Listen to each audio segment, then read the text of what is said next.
মগজ আলী, উপদেষ্টা আসিফ ইকবাল তো আইনের অনেক সংস্কার করেছেন। আইনগুলো পড়লে মনে হয় এখন সেবা একেবারে হাতেই মুঠোয়। তুমি কি বলো? স্যার, আইনগুলো কিন্তু সত্যিই ভালো। পড়লে মনে হয় জনগণের আর কোনো অভিযোগ থাকবে না। কিন্তু স্যার, সমস্যা তো ওই জায়গায় নয়, অন্য জায়গায়। সমস্যা হলো স্যার, যারা আইন বাস্তবায়ন করবে তাদের মন মানসিকতা। মানে তুমি বলছো আইন ভালো হলেও সুফল মেলবে না? একদম তাই স্যার।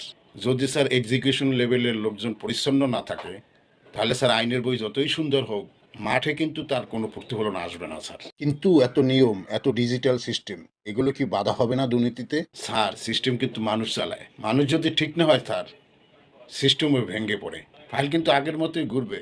তো এবার ঘুরবে স্যার অনলাইনে। তাহলে আসল সংস্কারটা কোথায় দরকার? আইনের চেয়েও বড় সংস্কার দরকার মানুষের ভিতরে স্যার। নৈতিকতা ও জবাবদিহিতা ও বয়স সংস্কার যদি না আসে স্যার, তাহলে স্যার আইন কিন্তু শুধু কাগজেই ভালো থাকবে। মানে আইনের চেয়ে মানুষ আগে পরিবর্তন দরকার। হ্যাঁ স্যার, পরিচ্ছন্ন মানুষ ছাড়া পরিচ্ছন্ন রাষ্ট্র হয় না।